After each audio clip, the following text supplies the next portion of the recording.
Welcome to this educational event on stroke prevention in diabetes. My name is Karen Furie. I'm a vascular neurologist. I'm Chief and Chair of Neurology at Rhode Island Hospital in Providence, Rhode Island. My talk will focus on why stroke is important in people with type 2 diabetes. Stroke is the second leading cause of death worldwide. It is associated with considerable morbidity, accounting for 143 million disability-adjusted life years. Diabetes is also the seventh leading cause of death in the United States. 65% of these deaths are attributable to cardiovascular disease and/or stroke. Stroke falls into two major bins. The first type is ischemic stroke and the other hemorrhagic stroke. 87% of all strokes in the United States are ischemic stroke. These are caused by loss of blood supply to an area of the brain. In contrast, hemorrhagic stroke, which accounts for approximately 13% of stroke in the United States, is due to bleeding into the brain as a result of ruptured blood vessels. Diabetes contributes to clots and atherosclerosis that occlude vessels in ischemic stroke, and they also contribute to damage to the blood vessels that cause them to rupture. Hemorrhagic stroke is more likely to cause mortality, but both types of stroke are associated with significant morbidity. As a vascular neurologist, I look to identify factors that are modifiable, that can be changed to reduce stroke risk. Diabetes is certainly one of these. The goal is to try and achieve normal blood sugars. In addition, there are other medical conditions such as hypertension and dyslipidemia that also contribute to the blood vessel injury that causes stroke. Lifestyle factors such as smoking, heavy alcohol consumption, and poor diet can contribute to vascular disease leading to stroke. We recommend that patients get regular physical activity, moderate alcohol consumption, cease smoking, and achieve normal weights. Factors like stress and psychosocial factors can also contribute to stroke risk. Approximately a third of patients who experience stroke have type 1 or type 2 diabetes. In addition to patients who are overtly diabetic, almost a half of patients with stroke have a condition called prediabetes, which is related to insulin resistance. In many cases, insulin resistance progresses over time to become diabetes. Multiple epidemiological studies support the association between diabetes and stroke risk. As you can see, there's an association between diabetes and all mechanisms of stroke, depicted with the gray triangles. The association is strongest for ischemic stroke. Those are the purple squares, with less of an effect seen in hemorrhagic strokes, the golden circles.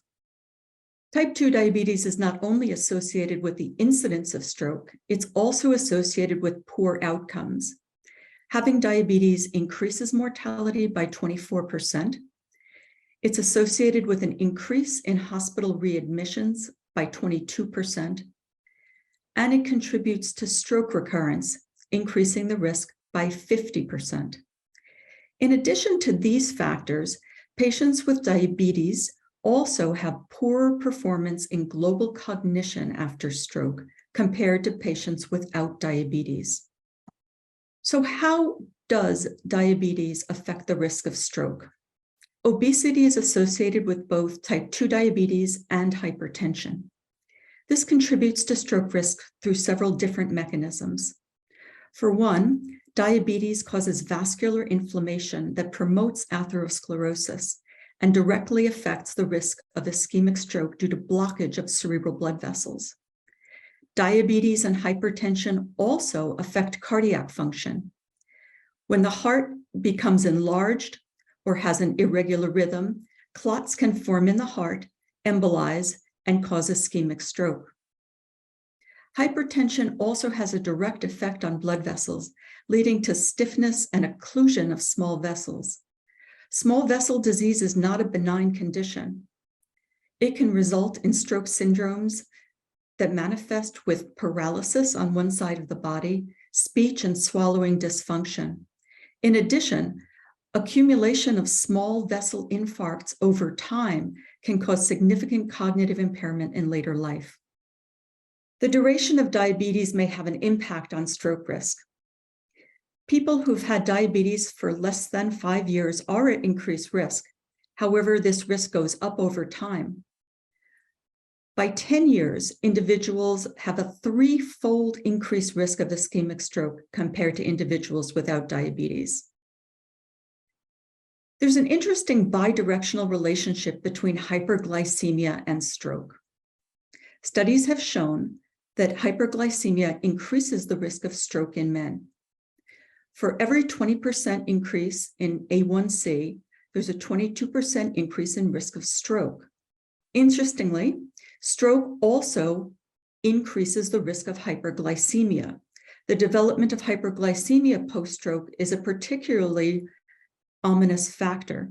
It increases mortality in patients without diabetes, as well as increasing the risk of death in patients with diabetes. Stroke recovery is not optimal in patients who develop hyperglycemia, with lower functional assessment scores 7 days to 12 months after stroke.